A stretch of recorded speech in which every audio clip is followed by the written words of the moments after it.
Assalamualaikum warahmatullahi wabarakatuh. Bismillahirrahmanirrahim. Selamat pagi anak-anak kelas 11 MIP Cianjur. Semoga kalian senantiasa sehat selalu ya. Dan semoga kalian selalu dalam lindungan Allah. Bertemu dengan Bapak di video pembelajaran. Nah, video pembelajaran yang akan Bapak sampaikan di sini adalah mengenai teks eksplanasi. Ada yang masih ingat tentang teks eksplanasi? Nah, mungkin kalian masih ada yang ingat ataupun yang samar-samar, bahkan mungkin ada yang lupa ya kalian tentang teks eksplanasi. Tapi tidak mengapa. Kali ini Bapak akan membahas tentang teks eksplanasi. Nah, tujuan pembelajaran Bapak yang kali ini adalah kalian harus mampu menganalisis struktur dan kebahasaan teks eksplanasi, ya. Dan yang terakhir, yang keduanya adalah memproduksi teks eksplanasi secara lisan ataupun tulis dengan memerhatikan struktur dan kebahasaannya. Dan Bapak kirakan untuk di akhir kita harus bisa memproduksi teks eksplanasi secara tertulis terlebih dahulu ya. Itu adalah tujuan pembelajarannya. Nah, materi pembelajaran. Untuk materi pembelajaran kita ada 4 poin. Yang pertama itu terdapat pengertian teks eksplanasi, ciri-ciri teks eksplanasi, dan tujuan teks eksplanasi. Dan yang kedua adalah struktur dan kebahasaan teks eksplanasi. Yang ketiga contoh teks eksplanasinya. Dan yang keempat adalah latihan. Ya, saja ada latihannya. Biar kalian lebih paham ya. Kita lanjut ke pengertian. Pengertian teks eksplanasi. Menurut Kamus Besar Bahasa Indonesia, eksplanasi itu berarti penjelasan atau paparan ya. Itu menurut KBBI. Lalu ada menurut Anderson. Anderson itu di tahun 2003 dalam bukunya halaman 80. Teks eksplanasi adalah bentuk teks yang menyajikan serangkaian peristiwa. Itu menurut Anderson. Lalu ada Priyanti di tahun 2004 dalam bukunya halaman 82 mengatakan teks eksplanasi adalah teks yang berisi penjelasan tentang proses yang berhubungan dengan fenomena-fenomena alam, sosial, ilmu pengetahuan, budaya, dan lainnya. Nah, berarti kita simpulkan teks eksplanasi adalah teks yang berisi tentang proses mengapa dan bagaimana suatu peristiwa alam, ilmu pengetahuan, sosial budaya, dan juga lainnya itu bisa terjadi ya. Itu dari pengertian dari teks eksplanasi. Sudah ingat sekarang mengenai teks eksplanasi? Oke, slide selanjutnya. Kita ke ciri-ciri teks eksplanasi. Nah, untuk ciri-ciri di sini ada 5 poin. Yang pertama, strukturnya itu terdiri dari pernyataan umum, urutan sebab akibat, serta juga interpretasi. Berarti struktur teks eksplanasi itu hanya ada 3 ya. Nanti kita jelaskan strukturnya di slide selanjutnya. Yang kedua, informasi yang dimuat itu dengan berdasarkan fakta atau faktual. Jadi itu benar-benar terjadi ya, bukan karangan penulisnya atau opini-opini penulis ataupun yang lainnya. Itu berupa fakta ya untuk teks eksplanasi. Faktual tersebut memuat informasi yang sifatnya itu ilmiah atau keilmuan tentu saja. Jadi kalau fakta itu bisa dibuktikan ya.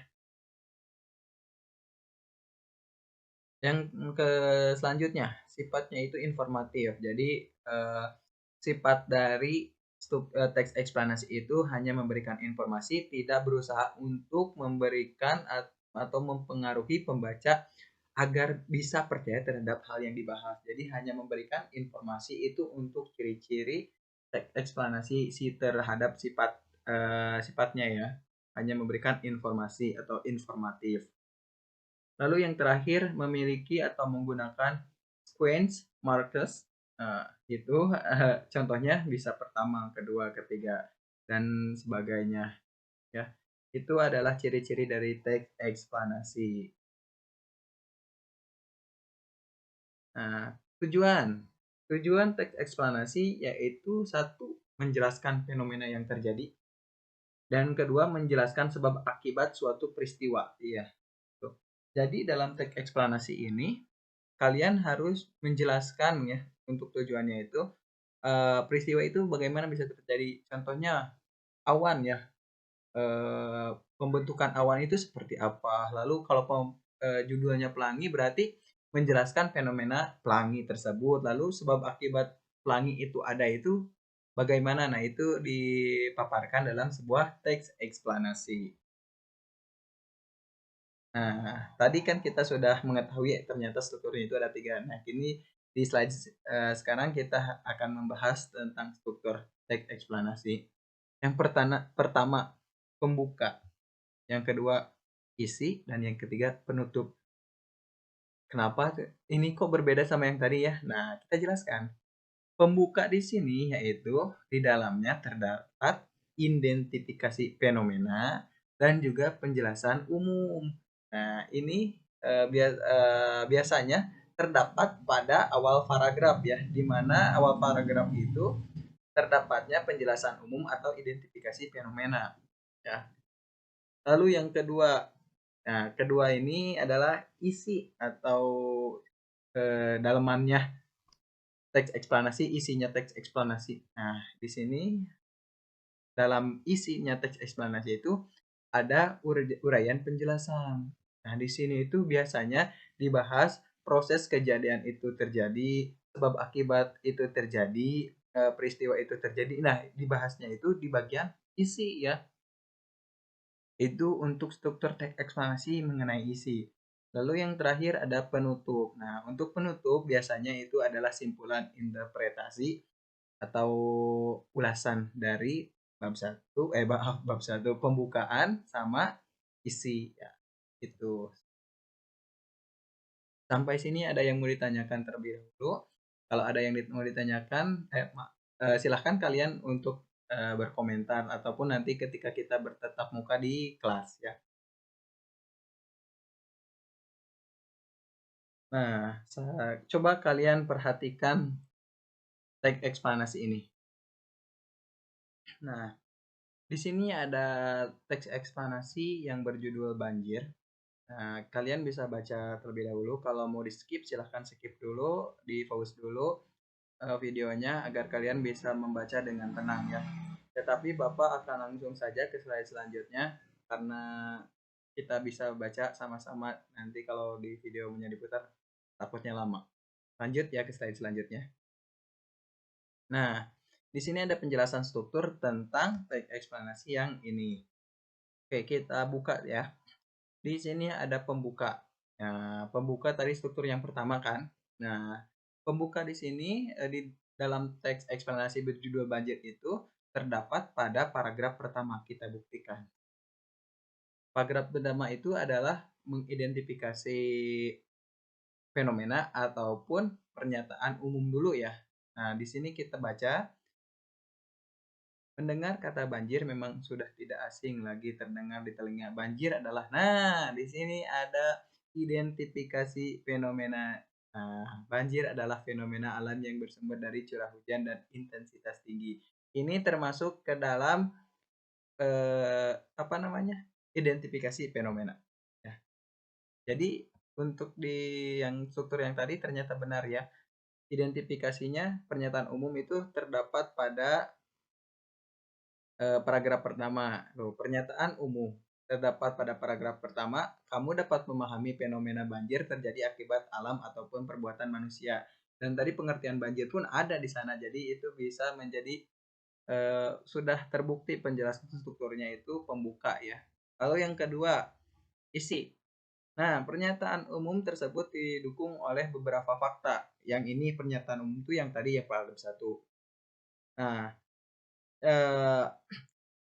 paragraf yang selanjutnya itu adalah paragraf pendukung ya,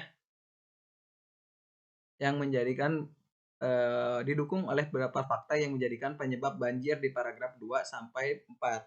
Termasuk pada struktur urutan sebab akibat. Nah, berarti kalau menceritakan beberapa fakta yang menjadi penyebab banjir itu terjadi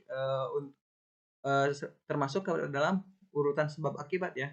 Fakta menyebabkan banjir ini diuraikan menjadi dua, yaitu penyebab alami banjir pada paragraf 2 dan penyebab banjir pada paragraf banjir akibat faktor sosial di paragraf 3 dan 4. Nah, berarti itu kita bisa baca, sebagai akibat perubahan tata guna alam terjadi erosi sehingga sedimentasi masuk ke sungai dan daya tampung sungai menjadi berkurang. Nah, ini berarti karena bukan karena faktor alam ya. Yang selanjutnya berarti karena faktor tadi sosial. Nah, untuk yang terakhir ini itu termasuk ke dalam struktur penutup. Mengapa demikian? Satu, di dalam paragraf terakhir itu merupakan interpretasi, yaitu berisi tentang simpulan mengenai bencana banjir dan bagaimana kita harus menyikapinya. Nah, berarti ini memang menjadi paragraf penutup atau interpretasi, ya. Sudah paham sampai sini? Nah, kita lanjut saja ya. Nih, di sini kalian sudah dibagi kelompok.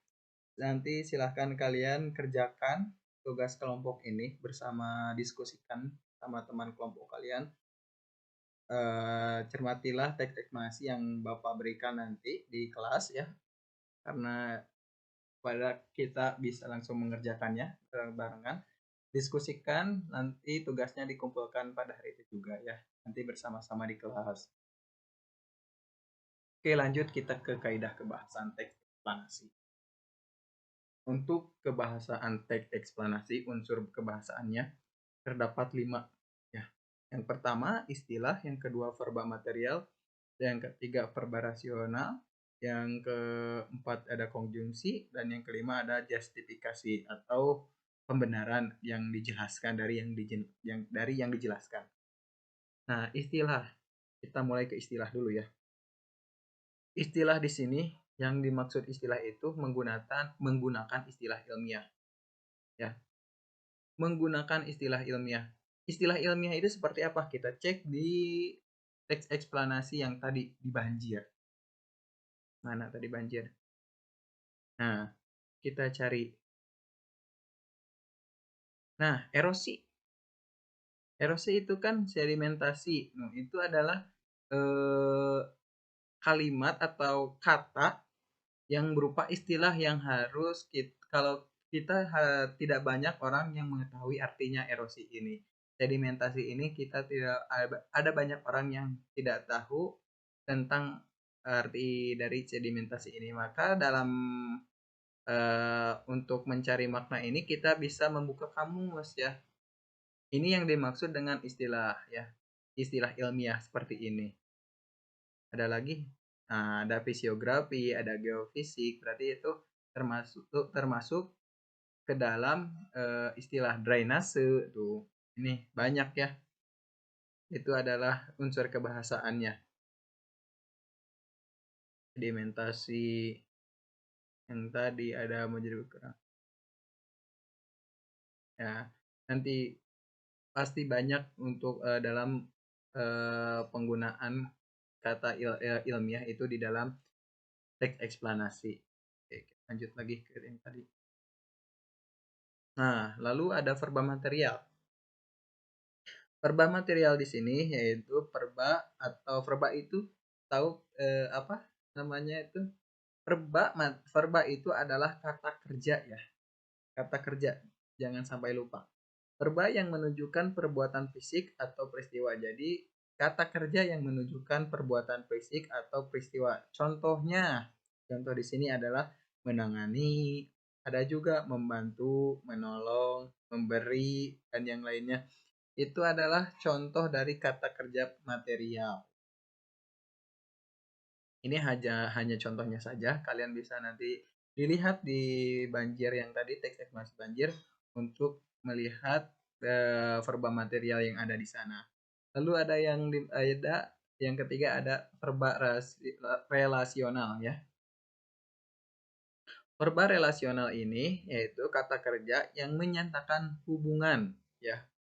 hubungan. Nah, contohnya kalimat atau contohnya kata itu menyebabkan, mengakibatkan, menimbulkan, menjadikan, membuat. Itu adalah contoh-contoh dari verba relasional ya, atau menyatakan hubungan. Lalu yang ketiga ada konjungsi. Kalau konjungsi tahu maknanya kalian? Pasti kalian tahu ya untuk konjungsi. Konjungsi itu adalah kata hubung ya. Nih, di sini ada konjungsi intra kalimat dan konjungsi antar kalimat. Intra kalimat contoh katanya konjungsinya adalah dan, serta, atau, sementara, setelah, sebelum, sehingga, karena, sebab, walaupun. Itu adalah contoh dari intra kalimat. Sedangkan untuk antar kalimat ada selain itu, di samping itu, sementara itu, di sisi lain, kemudian berikutnya, akibatnya.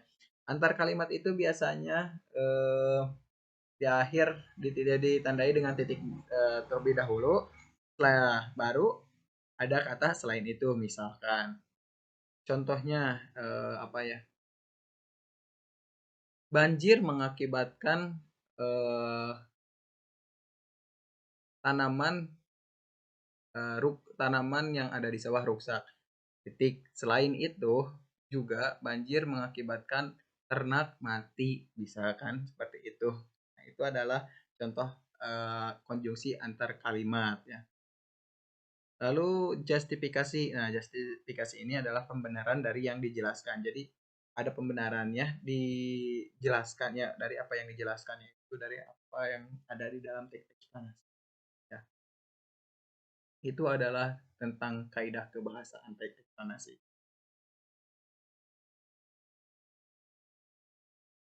Nah, di sini ada gambar. 1, 2, 3, 4, 5, dan 6 gambar ya. Ini ada gambar, tetapi kalau kita lihat ini gambar masih acak-acakan atau tidak sistematis. Nah, untuk memudahkan kalian dalam menyusun sebuah teks eksplanasi, ada salah satu metode yaitu picture and picture. Coba yaitu picture and picture menyusun gambar secara sistematis. Kan ini belum sistematis nih ya. Kalau kita identifikasi ini, menurut kalian ini fenomena apa? Nah, coba identifikasi dulu ini fenomena apa. Kemudian urutan rangkaian kejadiannya harusnya seperti apa nih untuk fenomena ini ya. Nanti kalian urutkan gambar ini dengan secara sistematis ya. Ya, secara sistematis, kemudian buatlah teks eksplanasi mengenai fenomena dari gambar tersebut. Ini beberapa ada beberapa gambar yang harus kalian kerjakan menjadi sebuah teks eksplanasi yang dengan cara susun terlebih dahulu gambarnya. Ini ada tugas individu siklus 1. Di sini nanti kalian lembar tesnya Bapak bagikan. Nah, petunjuknya istilah identitas seperti biasa. Lalu untuk ini petunjuk soal, susunlah gambar di atas menjadi gambar yang sistematis. Buatlah sebuah teks eksplanasi berdasarkan gambar tersebut. Setelah selesai mengerjakan, presentasikanlah hasil kerjamu di depan teman-teman. Siswa yang lain memperhatikan dan memberi komentar. Dan yang kelima, mengumpulkan teks eksplanasi yang kalian buat. Nah, nanti kalian membuat teks eksplanasi mengenai fenomena yang ada di dalam gambar ini ya. Silahkan kalian nanti cari dulu pengetahuan tentang proses ini dan sebab akibatnya seperti apa. Lalu kalian buat teks eksplanasi ya. Sampai sini jelas mengenai video pembelajaran ini. Kalau ada yang mau ditanyakan, silahkan, mau di kolom komentar boleh, mau nanti langsung di kelas boleh, ataupun di WA ke Bapak boleh, silahkan. Nah, untuk pertemuan ini Bapak cukupkan sekian. Dan semoga apa yang Bapak sampaikan itu dapat bermanfaat, khususnya bagi kita dan umumnya bagi semua yang lihat video ini. Akhirul kalam dari Bapak. Assalamualaikum warahmatullahi wabarakatuh.